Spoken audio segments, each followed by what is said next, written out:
हाँ जी बच्चे, last time हमने प्रॉपर्टीज़ ऑफ रियल नंबर्स जो है वो डिस्कस की थी। वैसे तो मैंने ये क्वेश्चन नंबर 4 भी आपको बता दिया था, लेकिन प्रॉपरली सॉल्व नहीं किया था, ऐसे ही है। और वो अनफॉर्चुनेटली रिकॉर्ड भी नहीं हो सका, मेमोरी की वजह से वो वीडियो जो है वो ऑटोमेटिकली स्किप हो गई थी। तो आज जो है वो हम एक्सरसाइज नंबर 1.1 का क्वेश्चन नंबर 4 और उसके तमाम पार्ट जो है वो मैंने यहाँ पे लिख दिए हैं। सवाल की स्टेटमेंट ये है कि name the property used in the following. इनके अंदर कौन कौन सी प्रॉपर्टीज यूज हुई हैं, आपने सिर्फ ये बताना है, ठीक है।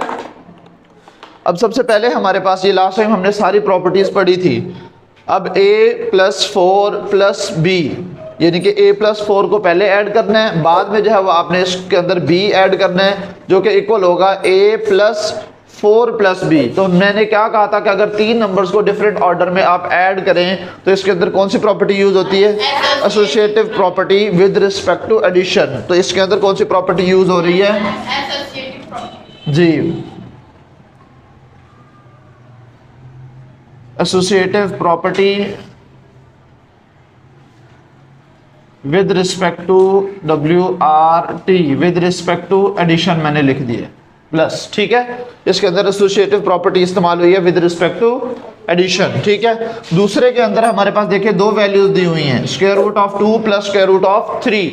ये भी मैंने आपको बताया था कि अगर आपके पास दो नंबर्स हैं डिफरेंट ऑर्डर में ऐड हो रहे हैं तो उसके अंदर कॉम्यूटेटिव प्रॉपर्टी यूज हो रही है विद रिस्पेक्ट टू एडिशन, ठीक है। ऐड हो रहे हैं ना, अगर ये मल्टीप्लाई हो रहे थे तो commutative property with respect to multiplication होती है, ये लास्ट में यहाँ पे यूज होगी, ठीक है। Commutative property, commutative property with respect to addition, तो इसके साथ भी मैं प्लस लिख रहा हूं, ठीक है। उसके बाद है हमारे पास x minus x which is equal to 0। मैंने क्या कहा था कि अगर किसी नंबर के अंदर एक ऐसा नंबर ऐड या माइनस कर, एक्चुअल में तो ऐड करना है चूंकि ये नेगेटिव होगा, ठीक है, और आंसर 0 आ जाए, एडिटिव आइडेंटिटी आ जाए, तो इस नंबर को हम क्या कहेंगे? एडिटिव इनवर्स कहेंगे। तो हमारे पास ये कौन सी प्रॉपर्टी यूज हो रही है?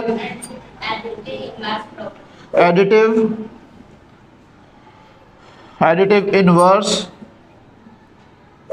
प्रॉपर्टी। समझ आ रही है बात बच्चे?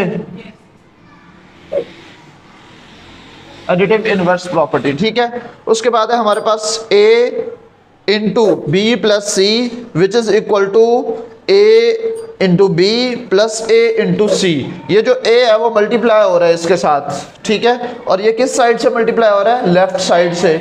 तो इसको हमने क्या नाम दिया था? Left distributive property. ये हमारे पास कौन सी प्रॉपर्टी है? Left distributive property. अब इसमें जो अंदर वैल्यूज हैं वो ऐड हो रही हैं, ये माइनस हो रही हैं, तो ये विद रिस्पेक्ट टू एडिशन होगी, ठीक है। ये है left distributive property with respect to addition, with respect to addition, LDP लिखे, left distributive property with respect to addition, ठीक है बच्चे। उसके बाद है यहाँ पे हमारे पास पार्ट नंबर 5। इसमें क्या कह रहा है? 16 plus 0 which is equal to 16। तो मैंने आपको कल बताया था कौन सा ऐसा नंबर है जिसको किसी भी नंबर में, किसी भी रियल नंबर में अगर आप ऐड कर दें तो उस आंसर पर कोई फर्क नहीं पड़ेगा, वो नंबर वैसे का वैसा ही रहेगा। वो है एडिटिव आइडेंटिटी। वो क्या है बच्चे? Additive identity. और 0 हमारे पास यहाँ पे क्या है? एडिटिव आइडेंटिटी है। तो इसके अंदर जो एडिटिव आइडेंटिटी प्रॉपर्टी जो है वो यूज हुई है, ठीक है। एडिटिव आइडेंटिटी प्रॉपर्टी, ठीक है। एडिटिव आइडेंटिटी मैंने यहाँ पे लिख दी है, ठीक है। उसके बाद है हमारे पास पार्ट नंबर 6 जिसके अंदर जो है वो 100 को मल्टीप्लाई किया जा रहा है किसके साथ? 1 के साथ, और आंसर क्या आ रहा है? 100 ही आ रहा है। मैंने आपको क्या कहा था? अगर किसी नंबर को, किसी भी रियल नंबर को आप 1 के साथ या किसी ऐसे नंबर के साथ मल्टीप्लाई करें और आंसर सेम ही आए तो ये हमारे पास मल्टीप्लिकेटिव आइडेंटिटी होगी। ये हमारे पास एडिटिव आइडेंटिटी थी, ये हमारे पास कौन सी है बच्चों? मल्टीप्लिकेटिव। मैं मल्टीप्लिकेशन का साइन लगा रहा हूं, मल्टीप्लिकेटिव आइडेंटिटी, ठीक है बच्चों। उसके बाद है हमारे पास 4 multiply by into 5 multiply by 8 which is equal to 4 multiply by 5, फिर लास्ट में जो है वो हमारे पास 8 है। अब यहाँ पे 3 नंबर्स दिए हैं, डिफरेंट ऑर्डर में मल्टीप्लाई हो रहे हैं, तो हमारे पास एसोसिएटिव प्रॉपर्टी है। ये विद रिस्पेक्ट टू एडिशन थी, ये विद रिस्पेक्ट टू मल्टीप्लिकेशन है, तो ये हमारे पास है बच्चों एसोसिएटिव प्रॉपर्टी। एसोसिएटिव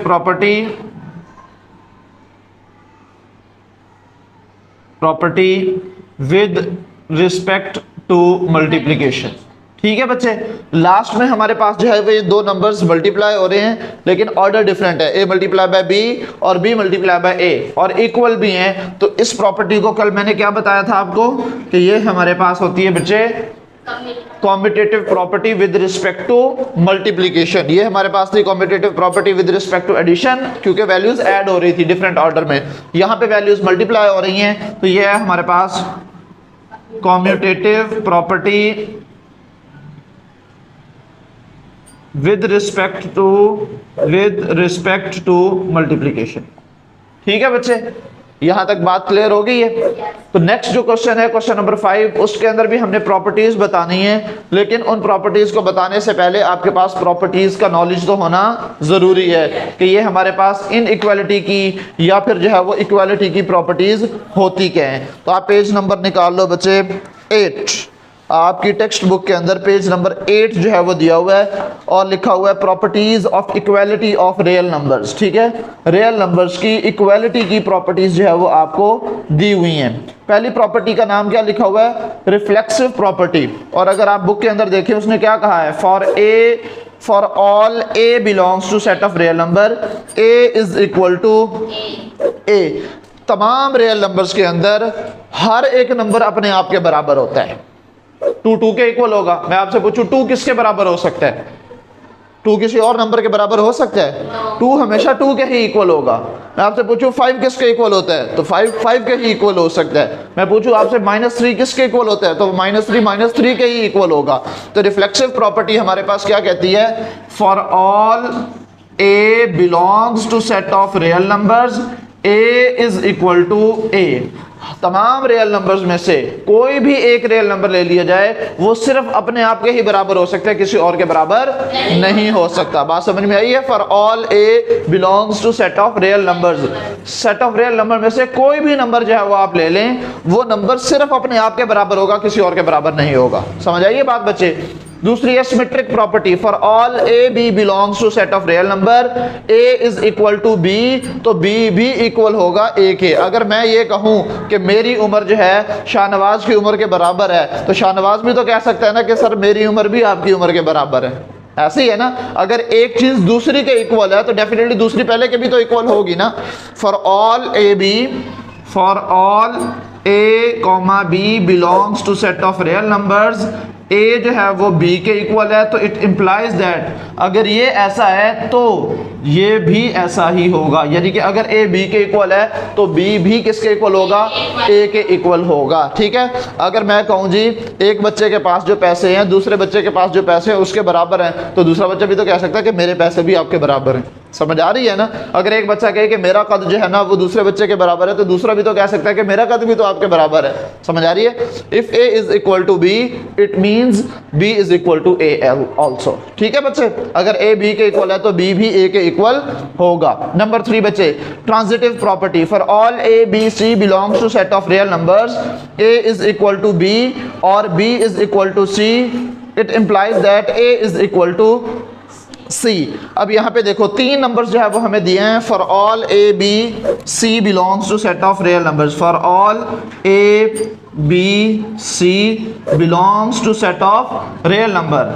अगर वो क्या कह रहा है कि ए जो है वो बराबर है किसके, बी के, और बी जो है वो बराबर है किसके, सी के, and B is equal to C. अच्छा, अब यहाँ पे जरा बात समझिएगा, वो कह रहा है ए बराबर है बी के और बी बराबर है सी के।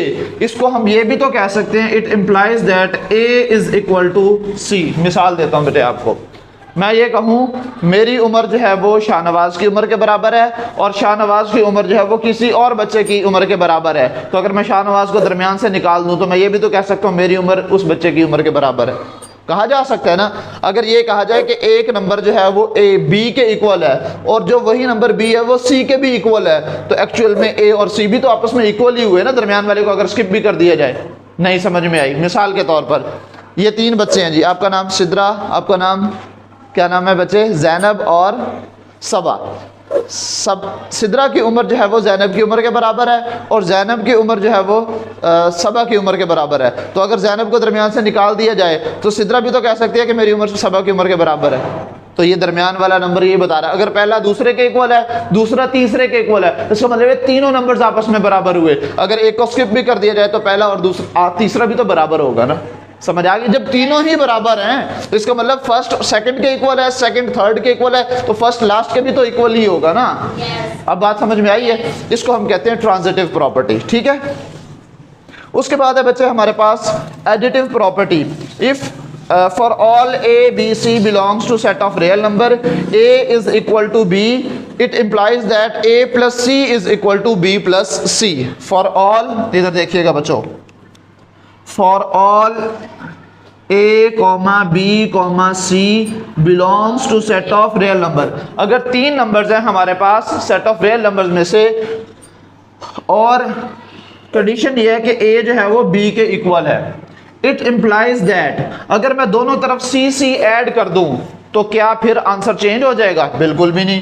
a प्लस सी भी इक्वल होगा b प्लस सी के। मिसाल देता हूं बच्चों, a की जगह था मेरे पास बिलफर्ज, यहां पे मैं कह दूं जी 2 इज इक्वल टू x बराबर है बिलफर्ज, या चलो 2 इक्वल टू 2 कर लेते हैं, बराबर है, same same 2 equal to 2, same number जो है वो बिलफर्ज मैंने ले लिए। और अगर दोनों साइड्स पे मैं सेम नंबर ऐड भी कर दूं, c दोनों तरफ सेम सेम नंबर ऐड किया है ना, और अगर दोनों तरफ मैं सेम नंबर ऐड भी कर दूं और वो बिलफर्ज मैं 3 ऐड कर रहा हूं, इधर भी 2 में मैंने 3 ऐड कर दिया और इधर भी 2 में मैंने 3 ऐड कर दिया, तो 2 प्लस 3 कितना हो गया? 5, और 2 प्लस 3 कितना हो गया? 5। प्रॉपर्टी ये कहती है, एडिटिव प्रॉपर्टी कह रहा है कि अगर 2 नंबर्स इक्वल हैं और उन दोनों नंबर्स में सेम नंबर दोनों तरफ ऐड कर दें तो वो फिर भी इक्वल ही रहेंगे। मिसाल के तौर पर मैं कहूँ जी मेरे पास थे 10 रुपए, शाहनवाज के पास भी थे 10 रुपए, 10 रुपए मुझे और मिल गए, 10 रुपए शाहनवाज को भी और मिल गए, हमारे पैसे अभी भी बराबर ही है ना। क्यों बराबर हैं? क्योंकि हमारे पास पहले भी बराबर थे और जो दोनों को पैसे मिले हैं वो भी सेम सेम ही थे। अब ये देखो, पहले ये 2 नंबर्स इक्वल थे, इसमें जो नंबर मैंने ऐड किया वो भी सेम सेम ऐड किया है, C और C दोनों में सेम नंबर ऐड किया है ना। तो अगर मैं यहाँ पे C ऐड करता, यहाँ पे D ऐड करता, यानी कि यहाँ पे 3 ऐड करता, यहाँ पे मैं 4 ऐड कर देता, तो फिर हमारी वैल्यूज चेंज हो जानी थी। समझ आ रही है? अगर 2 नंबर्स इक्वल हैं और उन दोनों इक्वल नंबर्स के अंदर दोनों साइड पे सेम सेम वैल्यू मजीद ऐड कर दो तो फिर भी तो इक्वल ही रहेगा ना। मिसाल के तौर पर आपने तराजू के दोनों तरफ जो है ना 1-1 किलो वाले 2 बॉट जो है वो रख दिए, 1 किलो वाला इधर और 1 किलो वाला इधर, बराबर होंगे। अब आपने क्या किया, 2 1-1 किलो वाले बॉट और लिए, एक इधर रख दिया, एक इधर रख दिया, अभी तो बराबर ही होंगे। क्या ये चेंज हो जाएंगे? सेम ही होंगे ना, दोनों तरफ सेम वेट रखा है ना आपने, तो बराबर रहेगा। अगर आप एक तरफ 1 किलो वाला दूसरी तरफ 2 किलो वाला रखते फिर बराबर नहीं रहना था। अगर इधर C ऐड कर रहे हो, इधर कोई और नंबर ऐड कर रहे हो, फिर बराबर नहीं रहने थे। अगर दोनों तरफ सेम नंबर ऐड किया है तो फिर बराबर ही रहेंगे। और ये आपके सामने मैंने एग्जांपल से बताया भी है कि 2 2 के इक्वल है, 2 सेम नंबर्स हैं, इक्वल है, दोनों तरफ मैंने सेम सेम नंबर 3 और 3 ऐड कर दिया, इधर भी 5 बना, इधर भी 5 ही बना। जिस तरह से ये एडिशन के लिए है, सेम मल्टीप्लिकेशन के लिए भी ऐसे ही है। मल्टीप्लिकेटिव प्रॉपर्टी में भी ये कहता है, for all a b c belongs to set of real numbers, if a is equal to b, a into c जो है वो b इंटू c के भी इक्वल होगा। अगर दोनों तरफ ऐड करें तो भी बराबर ही आ रहा है ना, अगर दोनों तरफ मल्टीप्लाई कर दें तो भी सेम होगा। ये विद रिस्पेक्ट टू एडिशन है, ये विद रिस्पेक्ट टू मल्टीप्लिकेशन होगी। ठीक है, for all a b c belongs to set of real numbers, अगर a जो है वो b के इक्वल है, it implies that a c जो है वो b c के प्रोडक्ट के भी इक्वल होगा। बात समझ में आई?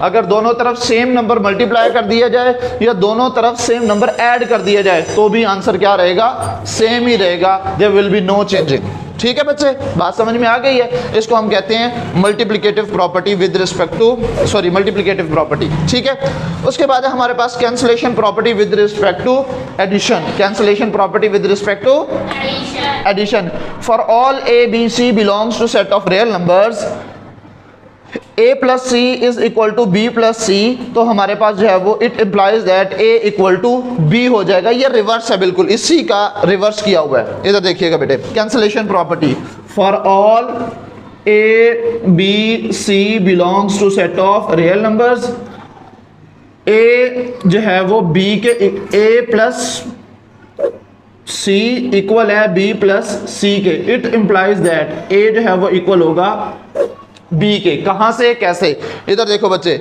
ये सी इस तरफ ऐड हो रहा है, ये इस तरफ भी ऐड हो रहा है। इस सी को अगर मैं दूसरी तरफ शिफ्ट करूंगा, मैं यहां पे इसको साइड पे सॉल्व कर देता हूं बच्चे, बिलफर्ज यहां पे सॉल्व कर लेते हैं।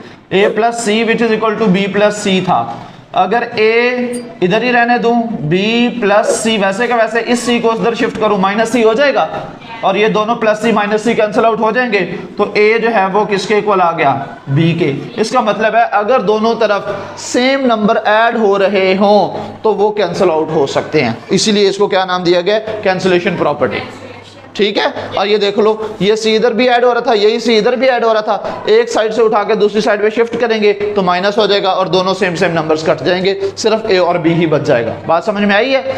सिमिलरली हमारे पास कैंसिलेशन प्रॉपर्टी है विद रिस्पेक्ट टू मल्टीप्लिकेशन। अगर दो नंबर्स मल्टीप्लाई हो रहे हैं एक साइड पे, एक मतलब कि दोनों साइड पे सेम सेम नंबर मल्टीप्लाई हो रहे हैं, तो वो दूसरी साइड पे जाके कैंसिल भी हो जाएंगे। अब ये देखिएगा बच्चे, इसको मैं रेज कर दूं,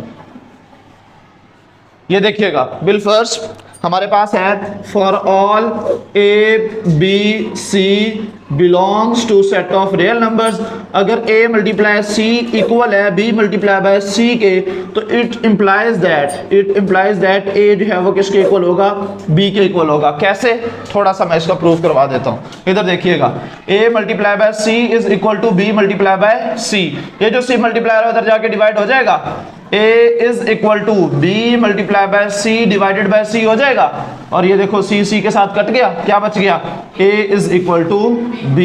यही कैंसिलेशन प्रॉपर्टी है विद रिस्पेक्ट टू मल्टीप्लिकेशन। दोनों तरफ अगर सेम नंबर्स मल्टीप्लाई हो रहे हो तो उनको काट सकते हैं, तो इसको हम कहेंगे cancellation property with respect to multiplication. और अगर दोनों तरफ सेम नंबर्स ऐड हो रहे हैं तो वो भी कट जाएंगे, जिसको हम कहेंगे cancellation property with respect to addition.